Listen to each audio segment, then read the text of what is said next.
Small, خرم نے دھیرے سے اسے پکارا، اگر میں تمہارے خواب پورے کر دوں تو؟ یہ احساس کتنا ہی خوشگوار ہوتا ہے کہ کوئی آپ سے محبت کرتا ہے، پوری دنیا میں سب سے زیادہ آپ کو چاہتا ہے اور آپ کے ساتھ زندگی گزارنے کا خواہش مند ہے، اور اس شخص کو آپ بھی بالکل ویسے ہی چاہتے ہوں۔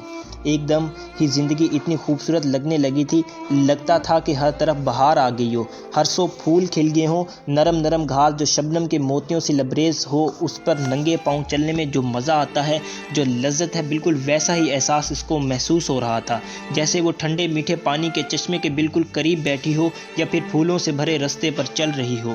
حالانکہ یہ صرف 2 روز پہلے کی بات تھی جب خرم نے اس سے اظہار محبت کیا تھا، بلکہ باقاعدہ پرپوز کیا تھا۔ اس لمحے اس کو اپنا وجود ناکارہ اور غیر ضروری نہیں لگتا تھا، بلکہ اس کو تو اپنا آپ بہت اہم لگتا تھا، جیسے وہ دنیا کی سب سے حسین لڑکی ہو۔ اس کو اس کی محبت مل گئی تھی۔ اس کا ڈراسی کا نام ذہن میں آتے ہی اس کو اپنی اور خرم کی 1.5 ماہ پہلے ہونے والی ملاقات یاد آ گئی۔ وہ بے ساختہ کھلکھلا کر ہنس پڑی۔ اس لمحے دروازہ کھول کر ماہنور اندر داخل ہوئی تھی۔ وہ پہلے تو سمل کو ہنستا دیکھ کر ڈری، پھر جلدی سے دروازہ بند کر کے اس کے قریب آ بیٹھی۔ سمل، وہ مناسب الفاظ تلاش کرنے لگی، مجھے تم سے ضروری بات کرنی ہے۔ ہاں کہو۔ سمل کو وہ مضطرب اور بے چین لگی تھی۔ مجھے تم سے خرم کے متعلق بات کرنی ہے۔ کیا بات؟ وہ تم سے شادی کرنا چاہتا ہے؟ ہاں، مگر اس کے پاس کوئی نوکری نہیں ہے۔ ہاں، نہ ہی کوئی بزنس۔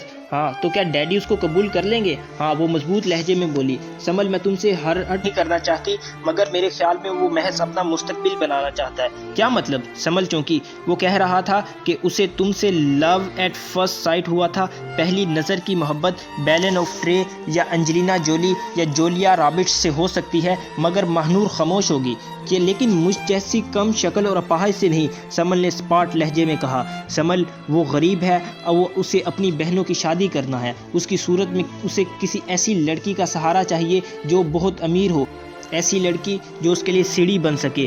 جو لوگ عقل سے دولت حاصل کرنا چاہتے ہیں ان کو ہمیشہ ایک ایسے زینے کی تلاش رہتی ہے۔ مجھے لگتا ہے وہ تمہیں مجھ سے دور کر رہا ہے، وہ تمہیں میرے خلاف بھڑکا رہا ہے۔ مجھے پتا ہے میں کوئی بہت اچھی بہن نہیں ہوں، مگر بہن تو ہوں۔ مجھے اس سے سارے معاملے میں خطرے کی بو آ رہی تھی۔ ماہنور بول رہی تھی، مگر سمل ساکت بیٹھی خلاؤں میں گھوم رہی تھی۔ کیا خرم ایسا ہو سکتا ہے؟ اتنا نیچ انسان؟ نہیں، میرا خرم ایسا نہیں ہو سکتا، ہرگز نہیں۔ ماہنور جلتی ہے، جھوٹ بولتی ہے۔ وہ اپنے آپ کو تسلیاں دینے لگی، مگر دل میں اچانک پھیل جانے والی ہلچل سے اسے پریشان کر رہی تھی۔ ماہنور بھی خاموش ہوگی۔ حقیقت کیا تھی؟ وہ دونوں اس سے بے خبر تھی، لیکن بے خبری سمل کی زندگی کا نیا رخ موڑ سکتی تھی۔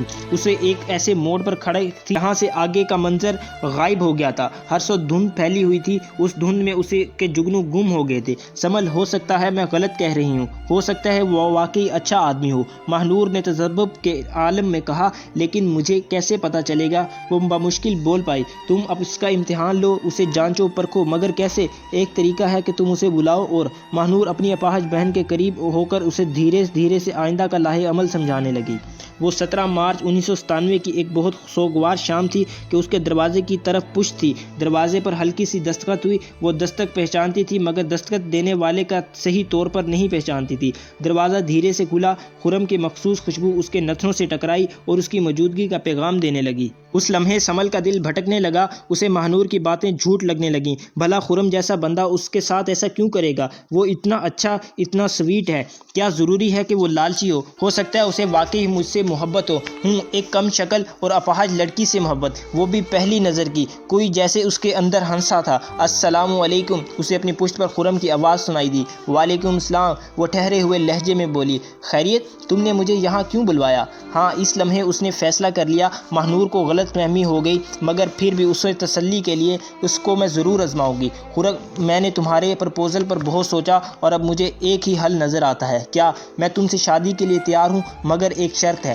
کیسی شرط؟ اس کے لہجے میں گہری الجھن تھی۔ میری شرط یہ ہے کہ میں تمہارے ساتھ تمہارے گھر میں رہوں گی۔ میرا مطلب میں ڈیڈ کی دولت میں سے ایک پیسہ بھی نہیں لوں گی، نہ ہی کسی قسم کا جہیز لوں گی۔ میرے حصے کی دولت میرے ڈیڈ کے پاس رہے گی اور میرے مرنے کے بعد وہ ایک ٹرسٹ کے نام ہو جائے گی۔ میں تمہارے ساتھ تمہاری غربت میں گزارا کرنے کو تیار ہوں، لیکن جس طرح ڈیڈ کی جائیداد پر میرا کوئی حق نہیں، اس طرح تمہارا بھی کوئی حق نہیں ہوگا۔ تمام عمر تمہارے ساتھ اس چھوٹے سے گھر میں گزارا کرنے کو تیار ہوں۔ خرم زید، اگر تمہیں میری شرط منظور ہے تو بتاؤ۔ اس نے یہ سب کچھ کہہ تو دیا، مگر اسے معلوم تھا کہ خرم کا جواب کیا ہوگا؟ وہ کہے گا کمان سمل، ہمیں کچھ نہیں چاہیے، مجھے تمہاری دولت سے کوئی سروکار نہیں۔ وہ مطمئن سی ہو کر بیٹھ گئی۔ چند لمحے وہاں خاموشی چھائی رہی، پھر اس کی گمگیر آواز نے ماحول کے سکوت کو توڑا۔ یہ تمہارا آخری فیصلہ ہے؟ ہاں، وہ بولی، اگر تمہیں منظور ہے تو بتاؤ، ورنہ کیا؟ خرم نے جیسے اسے چیلنج کیا۔ ورنہ الوداع، اگر تمہیں منظور نہیں تو تم یہاں سے جا سکتے ہو۔ اسے پورا اعتماد تھا اپنی چاہت۔ سمل کو اصل دھچکا اس وقت لگا جب خرم کے الفاظ اس کی سماعت سے ٹکرائے۔ کاش تم یہ فضول کی ضد نہ کرتی تو ہم دونوں کی زندگی بن سکتی تھی، مگر چونکہ یہ تمہارا آخری فیصلہ ہے اور بالکل غلط ہے، اس لیے وہ رکا اور ایک ٹھنڈی سانس بھر کر بولا، اس لیے سمل جہانگیر، الوداع۔ وہ یہ کہہ کر رکنا نہیں بلکہ مڑا اور تیز قدم اٹھاتا ہوا دروازہ کھول کر باہر نکل گیا۔ سمل نے اس کے جانے کا انتظار کیا اور جب اس کو یقین ہو گیا کہ وہ گھر سے جا چکا ہے تو وہ اٹھی اور بیساکھی کے سہارے چلتی ہوئی کمرے کی باہر نکل آئی۔ اس کا رخ کچن کی جانب تھا۔ کچن میں پہنچ کر اس نے ادھر ادھر دیکھا، وہاں کوئی نہیں تھا۔ وہ اطمینان سے چلتی ہوئی کرسی کھینچ کر بیٹھ گئی اور بیساکھی دوسری کرسی کے سہارے ٹکا دی۔ اسے پتا تھا اسے کیا کرنا ہے، وہ کام جو اسے بہت پہلے کر لینا چاہیے تھا، مگر کوئی بات نہیں، ابھی اتنی دیر نہیں ہوئی تھی۔ اس نے میز کے عین وسط میں رکھے سٹینڈ پر بہت تیز دھار والا چاقو اٹھایا اور نہایت بے دردی سے اپنی کلائی کی رگ کاٹ دی۔ کرنسی نوٹ گن کر اس نے ڈیسک میں بنے چھوٹے سے دراز میں رکھے اور وہاں سے بقیہ ریزگاری نکال کر سامنے کھڑی ہینڈ گرین لڑکی کے ہاتھ میں تھما دی اور نہایت خوش دلی سے بولی، آپ کی آمد کا بہت بہت شکریہ، امید ہے آپ آئندہ بھی ہماری سروسز پر اعتماد کریں گے۔ ہینڈ گرین لڑکی نے ریزگاری گن کر پرس میں ڈالی، سر کے اسبات میں سے اس کا شکریہ ادا کیا اور گلاس ڈور کر باہر چلی گئی۔ اس کوے جیسی ناک والی کو تم دوبارہ آنے کا کہہ رہی تھی؟ ہاتھ میں ٹرے پکڑے کچن کی جانب جاتی ہوئی جوزی نے مصنوعی حیرانی سے اسے دیکھا۔ جواب نے اسے نہایت تندی سے جوزی کو گھورا۔ اپنی چھوٹی سی ناک سکیڑتے ہوئے وہ کرسی پر بیٹھی اور بے چینی سے گھڑی کی جانب دیکھا۔ 5 بجنے میں ابھی 20 منٹ تھے۔ اوہ کرسٹن، اس کے منہ سے بے اختیار نکلا، آخر آج 5 اتنی دیر سے کیوں بج رہے ہیں؟ 5 بجے اس کی شفٹ ختم ہونا تھی، پھر اس منحوس شخص نے آنا تھا جس کا وہ پچھلے آدھ گھنٹے سے انتظار کر رہی تھی۔ اس کو ذرا بھی خیال نہیں کہ مجھے کلاس لینا ہوتی ہے۔ اگر وہ ہمیشہ کی طرح آج بھی ٹریفک میں پھنس گیا تو پھر مجبوراً مجھے مزید آدھا گھنٹہ یا پورا گھنٹہ اس منحوس ڈیسک پر بیٹھنا پڑے گا، حالانکہ اس کے معلوم تھا کہ آج کیوں نہیں آنا تھا۔ مجھے بیک وقت ڈیسک کلر اور ڈیوٹی مینیجر بننا پڑے گا۔ او گاڈ پلیز آج عماد کو ٹریفک میں نہ پھنسا دینا، پھر صفوان کو ہی بھیج دینا۔ او گاڈ پلیز، وہ دل ہی دل میں دعا کرنے لگی۔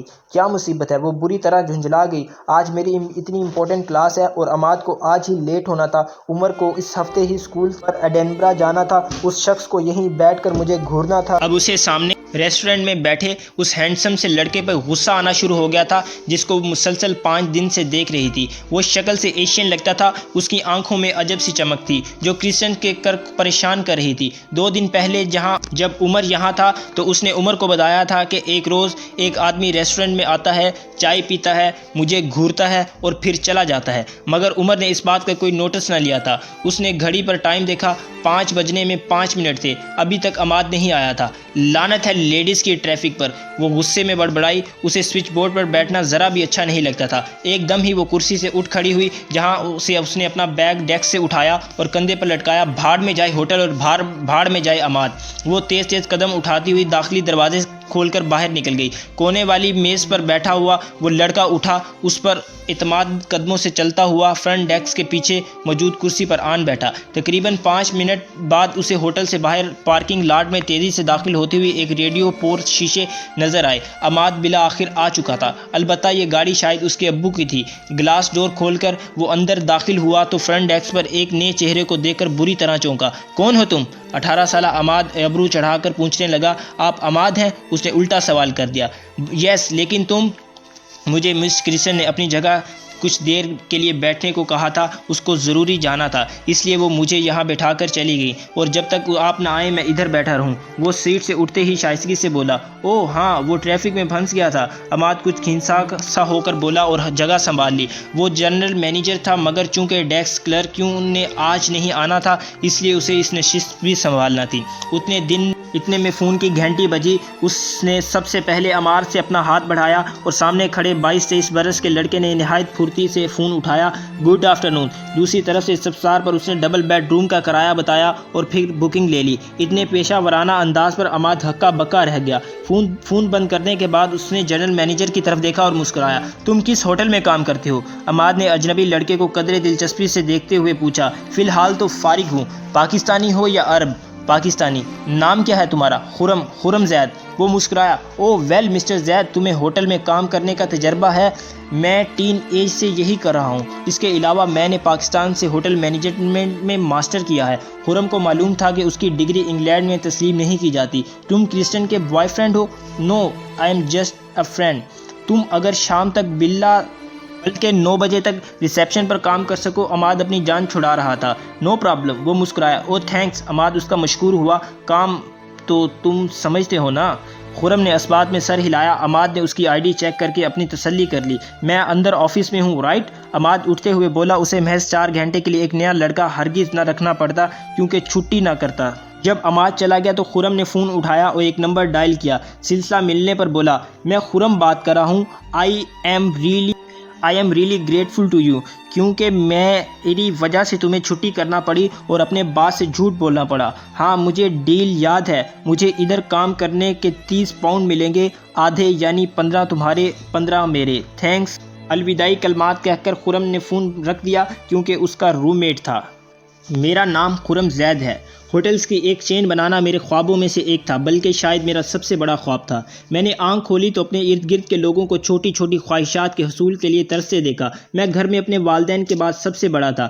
بڑا بچہ ہونے کے باعث مجھے بچپن سے ہی ذمہ داریاں اٹھانا آ گئی تھیں۔ گھر کا چھوٹے سے چھوٹا کام کرتا تھا، چاہے وہ چاچا نذیر کی دکان سے سودا سلف لانا ہو یا صحن میں جھاڑو دینا۔ میرا کام ہر کسی کو خوش رکھنا ہے۔ خرم کا مطلب ہے خوش آدمی کے ہیں۔ میں خود تو اتنا خوش نہ تھا بلکہ دوسروں کو کوئی شکایت کا موقع نہ دیتا تھا۔ میرے ابا ایک 14 گریڈ کے سرکاری ملازم تھے۔ انہوں نے ساری زندگی محنت اور ایمانداری سے کام کیا مگر ترقی نہ کی۔ مجھ سے انہیں نظریاتی اختلاف تھا۔ وہ کہتے تھے کہ وہ محنت کرتے ہیں۔ میرے نزدیک ایسی محنت کھڈے میں ڈالنے کے برابر ہے۔ اگر ساری عمر بندہ ایک دیوار کو دھکیلتا رہے اور وہ اپنی جگہ سے 1 انچ بھی نہ ہلے تو پھر ایسی محنت کا کیا فائدہ؟ میری سوچ ابا کے خیالات کے برعکس تھی۔ یہ بات میں نے کبھی ان کے منہ پر تو نہیں کہی تھی کیونکہ مجھے جوتیاں کھا کر گھر سے نکلنے کا شوق نہیں تھا، البتہ دل ہی دل میں ابا کی باتوں کی مخالفت ضرور کرتا تھا۔ ابا سے مجھے کئی شکایتیں تھیں۔ انہوں نے کبھی ہماری حوصلہ افزائی نہیں کی تھی بلکہ کبھی شاباش نہیں دی تھی۔ میں اپنی کلاس میں اچھے نمبروں سے پاس ہوتا صرف ابا ایک تحسین امیز فکرے کے لیے جو مجھے کبھی نہیں ملا۔ میں نے اس وقت 9 برس کا تھا۔ ہمارے چھوٹے سے گھر میں بالکل پورے محلے میں بلکہ ٹی وی نہیں تھا۔ ابا کا ایک ریڈیو تھا جو وہ روز رات کو سنتے تھے۔ ریڈیو پر BBC آتا تھا۔ انگریزی میری ہمیشہ سے اچھی تھی۔ میں اپنی کلاس کے بچوں کی نسبت جلدی پک کر لیتا، اس لیے میں نے BBC سننے کی ٹھانی۔ رات کو ابا کے سونے کے بعد میں ریڈیو اٹھا کر اپنے کمرے میں لے آتا۔ یہ کمرہ پہلے کاٹ کباڑ کے لیے استعمال ہوتا تھا جسے میرے لیے صاف کروا دیا گیا تھا۔ میں نے باقاعدگی سے BBC اور CNN شروع کر دیا۔ بولنے والے کے لب و لہجہ کی نقل کرتا رہتا اور یہ سلسلہ چلتا رہا۔ 10 سال کی عمر میں نے امریکن اور برٹش ایکسنٹ میں انگریزی بہت روانی سے بول سکتا تھا۔ اس خوبی کی وجہ سے جلد ہی میں دوسرے بچوں میں ممتاز نظر آنے لگا۔ شروع میں تو سب صحیح تھا، پھر آہستہ آہستہ میری آنکھوں سے نیند غائب ہونا شروع ہو گئی اور کچھ عرصے بعد میری نیند بالکل ہی ختم ہو گئی۔ میں تمام رات چارپائی پہ لیٹا گڑگڑ کرتے پنکھے کو گھورتا رہتا۔ میں جتنا بھی تھکا ہوتا مجھے نیند نہیں آتی تھی۔ پھر میری زندگی میں ایک تبدیلی آئی۔ زندگی میں پہلی بار میں نے خواب دیکھنا شروع کیے۔ جاگتی آنکھوں کا یہ خواب میری زندگی کے مقصد بن گئے۔ میں اس وقت 7ویں جماعت میں پڑھتا تھا۔ ایک روز میں اسکول سے گھر آیا اور ہر طرف خاموشی چھائی ہوئی تھی۔ میں نے اپنا بستہ اپنے کمرے میں رکھا اور بے چینی کے عالم میں ادھر ادھر دیکھا۔ پورا گھر سنسان پڑا تھا۔ سب کہاں چلے گئے؟ میں نے سوچا۔ کچن سے برتن کھڑکنے کی آواز آئی۔ میں فوراً وہاں گیا۔ اندر جویریہ کھانا گرم کر رہی تھی۔ بھائی آگے؟ وہ پلٹی۔ ہاں تم اندر تھی؟ میں سمجھا گھر میں کوئی بھی نہیں ہے۔ میں اس کے قریب موڑے پر بیٹھ گیا۔ وہ اماں کی طبیعت خراب تھی، ابا انہیں ہسپتال لے کر گئے ہیں، سونیا بھی ساتھ گئی ہیں۔ اس نے پلٹ کر میرے آگے پلیٹ رکھ دی۔ اور ممونہ اور ماریا کہاں ہیں؟ میں نے روٹی کا لقمہ توڑا۔ وہ ساتھ والی خالہ فہمیدہ کے گھر ہیں، میں بھی وہیں تھی، ابھی آپ کے آنے سے کچھ دیر پہلے آئی ہوں، کھانا کھا کر آپ بھی وہیں آ جائیے۔ اس نے میرے سامنے پانی کا گلاس رکھا۔ شام کو ہم خالہ فہمیدہ کے گھر تھے۔ جب ابا سونیا کو لے کر آگے جب وہ واپس جانے لگے تو میں نے زندگی میں پہلی بار ان سے کوئی فرمائش کی، ابا مجھے ہسپتال چلنا ہے۔ وہ چند ثانیے میری طرف دیکھتے رہے، پھر انہوں نے اس بات میں سر ہلا دیا۔ ہسپتال پہنچ کر ابا اور میں ویٹنگ روم میں بیٹھ گئے۔ چند لمحے بعد ایک آدمی ابا کو بلا کر لے گیا۔ سامنے فارمیسی ہے، یہ دوائیاں لے آؤ، ابا نے مجھ سے کہا۔ وہ چھوٹا سا کلینک نما ہسپتال تھا، وہاں کوئی میڈیکل سٹور نہ تھا، اس لیے میں سڑک پار کر کے ایک میڈیکل سٹور کی طرف چل پڑا۔ دوائیاں اور بقیہ رقم لے کر میں سٹور سے نکلا اور ایک منظر نے میرا سانس روک لیا۔ میرا گھر 3 کمروں باشمول میرا سٹور نما کمرہ اور ایک چھوٹے سے صحن پر مشتمل تھا۔ کافی فاصلے پر کھڑی عمارت شیشوں سے مکمل طور پر ڈھکی ہوئی تھی۔ ان شیشوں میں ارد گرد درختوں اور باقی عمارتوں میں اس کا آسمان کا عکس دکھائی دے رہا تھا۔ میں بہت حیران ہوا، اتنے بڑے گھر میں آخر کون رہتا ہوگا؟ پر اعتماد تو میں بچپن سے ہی تھا۔ فوراً مڑ کر کیمسٹ سے پوچھ لیا، انکل یہ اتنا اونچا گھر کس کا ہے؟ یہ گھر نہیں، ہوٹل ہے، ہنس کر کہا گیا۔ ہوٹل جہاں کرایہ دے کر لوگ کمرے حاصل کرتے ہیں، شاید میں نے سوچا۔ میرے ذہن میں پتہ نہیں کیا آیا، میں کلینک واپس جانے کی بجائے اس ہوٹل کی جانب چل پڑا۔ میں نے ایک عام سی جینس کے اوپر سفید رنگ کی ٹی شرٹ پہن رکھی تھی۔ میں شکل سے ہی بہت کمزور اور دبلا پتلا لگتا تھا۔ اتنا تو مجھے آئیڈیا تھا کہ مجھے ہوٹل میں داخل ہونے نہیں دیا جائے گا، لیکن پھر بھی میں نے جی کڑا کر چل دیا۔ وہاں ایک باوری مونچھوں والا چوکیدار ٹائپ شخص بیٹھا ہوا تھا۔ میں سیدھا اس کے قریب گیا اور رواں امریکن انگلش میں اسے مخاطب کیا، آپ نے میری ممی کو اندر سے باہر آتے دیکھا ہے؟ وہ ایک دم گھبرا کر کھڑا ہو گیا۔ میں نے پر اعتماد لہجے اور قدموں سے چلتا ہوا اندر کی طرف بڑھ گیا۔ ہوٹل کی لابی اینیمل سی گرین اور وائٹ کلر میں ڈیزائن کی گئی تھی۔ ڈینش فرنیچر نفاست سے بچھایا گیا تھا۔ ریسیپشنسٹ شیشے کا بنا ہوا تھا، جس کے پیچھے وائٹ شرٹ میں ملبوس ایک سمارٹ سی ریسیپشنسٹ کھڑی تھی۔ دائیں کونے میں 4 عدد لفٹیں لگی ہوئی تھیں۔ ایک گلاس ڈور ریسٹورنٹ کی جانب کھلتا تھا۔ میں دوائیوں والا لفافہ ہاتھ میں تھامے دروازے کو پش کر کے ریسٹورنٹ کے اندر داخل ہوا۔ یہ تو کوئی الگ ہی دنیا تھی۔ الف لیلا کی اسی کہانی جیسا ایک محل تھا، جہاں کے کرداروں کے چہرے، لباس، چال ڈھال سب ہی مختلف تھے، بہت نیا اور انوکھا۔ میں نے اپنی پوری زندگی میں ایسے چہرے اور ایسی جگہ نہیں دیکھی تھی۔ یہ وہ لوگ نہ تھے جو گلیوں، بازاروں اور سڑکوں پر دکھتے تھے، یہ اور لوگ تھے۔ میں کافی دیر تک ان کی ماروی دنیا کو، مخلوق کو دیکھتا رہا۔ جس وقت میں ہوٹل سے باہر نکلا تو میرے ذہن میں ایک عزم تھا، کبھی میں بھی ایسا ہوٹل بناؤں گا۔ ایک نہیں، کئی ہوٹل۔ اس روز میں نے جاگتی آنکھوں سے خواب دیکھا تھا، پہلا خواب۔ اس رات میری ایک بہن پیدا ہوئی، اس کا نام میں نے رکھا سجل۔ وہ بہت پیاری تھی۔ اس کے آنے کے بعد ہم 6 بہن بھائی ہو گئے، بلکہ بھائی تو صرف میں ہی تھا، البتہ بہنیں اب 5 ہو گئی تھی، اور مجھے معلوم تھا ان سب کی اب میری ذمہ داری ہے۔ میرے دن اب بھی ویسے تھے، پرمشقت، اور راتیں بے خواب، بے چین۔ میں اندھیرے میں ساری رات گزارتا، بغیر سوئے۔ آہستہ آہستہ مجھے اندھیرے سے خوف آنے لگا۔ میں اب لائٹ جلا کر رات گزارتا تھا، اکثر گھر کی کنڈیاں لگا کر۔ جب اماں میرے کمرے میں آتی تو بتی بجھا دیتی۔ ان کے آنے کی آہٹ سنتے ہی میں آنکھیں موند لیتا، وہ چلی جاتی تو میں دوبارہ بتی چلا لیتا۔ میری بے چین راتیں تب ختم ہوئی جب ابا کے کمرے کی دیوار والی الماری سے میرے ہاتھ میں ایک کتاب لگی، قصہ چہاروں درویش کو میں نے پڑھنا شروع کیا۔ ان طویل راتوں میں جب مجھے نیند نہیں آتی تھی، اب یہ ایک الگ ہی دنیا تھی، لفظوں کی دنیا، جہاں کے بسنے والوں کے چہرے نہیں، صرف نام تھے۔ رونما ہونے والے واقعات حقیقی نہیں، محض تصوراتی تھے۔ ہر پڑھنے والے کے تخیل میں ابھرنے والی تصویر مختلف ہوتی۔ یہ سب کچھ افسانوی تھا، مگر ان لفظوں میں اتنی طاقت اور کشش تھی کہ میں کئی دن تک کچھ اور سوچ ہی نہ سکا۔ یہ وہ پہلی کتاب تھی جو میں نے پڑھی۔ اس نے مجھے اپنی طرف ایسا کھینچا کہ مجھے ایک لذت سی محسوس ہونے لگی۔ میرے دل میں ایک پیاس تھی دنیا کو جاننے کی، دریافت کرنے کی۔ یہ کتابیں میری پیاس بجھاتی تھی۔ کتابوں سے میرا ایک خاص تعلق بن گیا تھا، ایک لازوال رشتہ۔ میرا کوئی دوست نہ تھا، میرے وجود میں ایک احساس تنہائی تھی جسے کتابوں نے ختم کیا۔ سیکنڈ ایئر کے امتحانات ختم ہوئے تو یوں لگا جیسے کاندھوں سے پر ایک بھاری بوجھ اتر گیا۔ پیپرز کافی حد تک اچھے ہو گئے تھے اور مجھے 90% سے زیادہ مارکس آنے کی توقع تھی۔ جس روز میری آخری پریکٹیکل تھا، اس شام میں تھکن اتارنے کے بہانے بستر پر لیٹا سونے کی کوشش کرتا رہا، مگر نہ ہی تھکن محسوس ہو رہی تھی، نہ ہی نیند آئی۔ رات قریباً 8-9 بجے کے قریب میں نہا دھو کر کمرے سے نکلا تو چھوٹے سے گھر میں چھائی ہوئی خاموشی گھر کے مکینوں کو سو جانے کی نشاندہی کر رہی تھی۔ میں نے دبے دبے قدموں سے چلتا ہوا برآمدے میں پہنچا تو جویریہ چارپائی پہ بیٹھی کھانا کھا رہی تھی۔ مجھے دیکھ کر وہ اٹھی۔ اٹھ گئے بھائی، کھانا لاؤں؟ نہیں بھوک نہیں ہے، باقی سب نے کھانا کھا لیا؟ میں نے کھڑے کھڑے پوچھنے لگا۔ جی کافی دیر ہو گئی، کھا لیا۔ وہ رکی اور قدرے توقف سے بولی، بھائی آپ نے آگے کیا کرنے کا ارادہ کیا؟ اس کے سوال پر میرے ذہن میں اس 5 اسٹار ہوٹل کا نقشہ گھوم گیا۔ MBA۔ وہ سر ہلا کر چارپائی پر بیٹھ گئی۔ بھائی کیا بات ہے؟ بھائی ابا چاہتے ہیں کہ آپ CSS کریں، جبکہ اماں کہتی ہیں آپ ڈاکٹر بنیں۔ میں نے اس کی بات غور سے سنی اور بغیر تبصرہ کیے مڑ گیا، پھر ایک دم رکا اور ہمیشہ کی طرح بولا، رات دیر سے آؤں گا، دروازہ کھلا رکھنا۔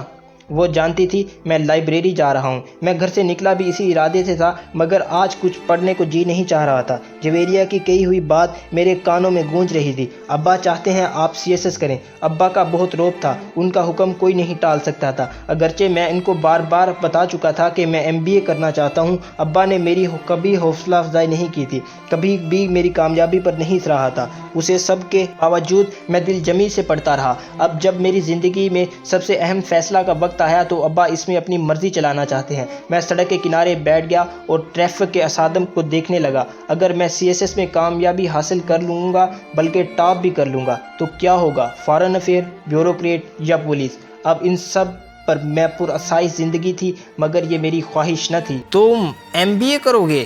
ابا کرخت کر لہجے میں بولے۔ کون سا کاروبار کرنے کا ارادہ ہے جناب کا؟ ان کے لہجے میں واضح طنز کی جھلک محسوس کیے بنا نہ رہ سکا۔ ہوٹل مینجمنٹ، میں نے اسپاٹ لہجے میں کہتے ہوئے سر جھکا لیا۔ تمہارا باپ کوئی لینڈ لارڈ نہیں ہے خرم، اب میرے پاس تمہاری پڑھائی کے اخراجات پورے کرنے کے لیے مزید پیسہ نہیں ہے۔ MBA کر کے تم کون سا تیر مار لو گے؟ خرچہ میں اپنا خود اٹھاؤں گا، لیکن پڑھوں گا ضرور، میں مضبوط لہجے میں بولا۔ کیوں، تم نے کوئی نوکری ڈھونڈ لی ہے؟ وہ زہر خند لہجے میں بولے، جی۔ ہوٹل مینجمنٹ کا شوق ہے نا تمہیں؟ بیرا گیری کرو گے یا کسی ریسٹورنٹ میں برتن مانجو گے؟ جو بھی کام ملے گا کروں گا، آپ کو مجھ سے کوئی اضافی پیسہ نہیں خرچ کرنا پڑے گا۔ میں نے غصے پر قابو پاتے ہوئے کہا، کتنے کی نوکری ملی ہے؟ ان کے لہجے میں طنز تھا۔ 14,000 کی، میں نے تڑق کر کہا۔ تم نوکری کرو گے یا پڑھو گے؟ وہ اب نرمی سے کہنے لگے، دونوں کروں گا، میں نے اطمینان سے کہا۔ اگر تمہیں اتنی اچھی نوکری مل ہی گئی ہے تو پھر آگے پڑھنے کی کیا ضرورت ہے؟ ویسے بھی 2-3 برس تک میں ریٹائر ہو جاؤں گا، پھر سارا خرچہ تم نے ہی اٹھانا ہے۔ ان کا لہجہ بہت حد تک میٹھا ہو چکا تھا۔ میں اپنی پڑھائی کر کے جاب کر رہا ہوں ابا، گھر کے خرچوں کے لیے نہیں، میں پیسہ اس لیے کمانا چاہتا ہوں تاکہ میں اپنا بزنس سٹارٹ کر سکوں۔ یہ گھر اور اس کے خرچے آپ کی ذمہ داری ہیں، میری نہیں۔ میں اتنا کہہ کر مڑا اور تیز تیز قدموں سے چلتا ہوا اپنے کمرے کی طرف بڑھ گیا۔ اپنے کمرے میں آ کر میں نے کنڈی چڑھائی اور بستر پر ڈھہ سا گیا۔ میرے ساتھ ویٹنگ روم میں مزید 3 لڑکے اور 2 لڑکیاں تھیں، سب ہی مجھ سے عمر میں کافی بڑے تھے۔ بلا آخر میری باری آ ہی گئی۔ دھڑکتے دل کے ساتھ میں نے دروازہ کھول کر اندر آفس میں داخل ہوا۔ فوراً ہی میرے وجود میں AC کی یک بستہ ہوا ٹکرائی۔ آفس میں لکڑی کا فرنیچر تھا، فل سائز کھڑکیوں کے آگے کریم اور گولڈن کلر کی مخملیں پردے گرے تھے۔ آرام دہ کرسی پر افضل روان جمان تھے۔ افضل صاحب کمپنی کے مینیجر تھے، انہوں نے ہی میرا انٹرویو کیا تھا۔ بیٹھیے، انہوں نے میری پروفائل پر نگاہیں اٹھائے بغیر کہا۔ میرا اعتماد کس حد تک بحال ہوا، آرام سے میں نے کرسی کھینچ کر بیٹھ گیا۔ FSC کی ہے؟ انہوں نے میری فائل ڈیسک پر رکھی، اینک اتار کر اس کے اوپر رکھ دی۔ پہلی بار میری طرف دیکھا، ان کے چہرے کے تاثرات سنجیدگی سے ایک دم ہی ہمدردی میں تبدیل ہو گئے۔ وہ تھوڑی سے آگے جھکے اور پوچھنے لگے، بیٹا کیا عمر ہے تمہاری؟ 18 سال اور 25 دن، میں نے پر اعتماد لہجے میں کہا۔ جاب کیوں ڈھونڈ رہے ہو؟ ڈھونڈ کہاں رہا ہوں، مجھے تو جاب مل گئی ہے۔ میں آہستہ سے مسکرایا۔ 2-3 سیکنڈ تک وہ حیرانی سے مجھے دیکھتے رہے، پھر بولے، کدھر؟ اسکائی ہائی ٹیلی کام میں۔ میں نے ان کی فرم کا نام لیا۔ پھاڑا تو میں نے وہ کاغذ نکالا جو میرے نام بھیجا گیا تھا۔ وہ تھا اپوائنٹمنٹ لیٹر۔ مجھے اسکائی ہائی ٹیلی کام میں کال سینٹر پر نوکری مل گئی تھی، مجھے اگلے دن جوائن کرنا تھا۔ میں نے بے یقینی سے اس لیٹر کو دیکھا۔ بے اختیار مجھے افضل راؤ صاحب کے تیز لہجے میں کہی گئی بات یاد آئی، تمہیں کیسے یقین ہے کہ میں تمہیں جاب دوں گا؟ آؤٹ! اور انہوں نے مجھے نوکری دے دی۔ میں نے خط پر دوبارہ نگاہ دوڑائی، تنخواہ 14,000 تھی۔ ایک دم میں نے ہنسنا شروع کر دیا اور پھر ہنستا ہی چلا گیا۔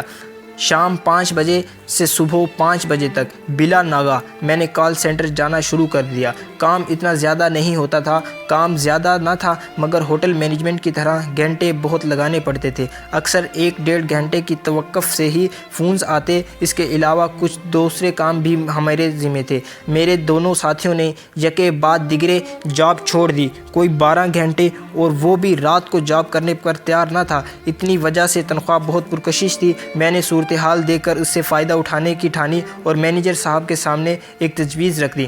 میں پہلے بھی کام بہت جلدی کر لیتا تھا۔ میری درخواست کے پیش نظر انہوں نے مزید 2 کی بجائے 1 آپریٹر ہائر کیا اور 2 کا کام مجھے سونپ دیا۔ میری تنخواہ میں 23% اضافہ کر دیا گیا۔ جس روز ابا کے لہجے میں مجھے تبدیلی محسوس ہوئی، اسی روز میں نے اپنی ایک عادت کا گلا گھونٹ دیا، دوسروں کو خوش رکھنے کی عادت۔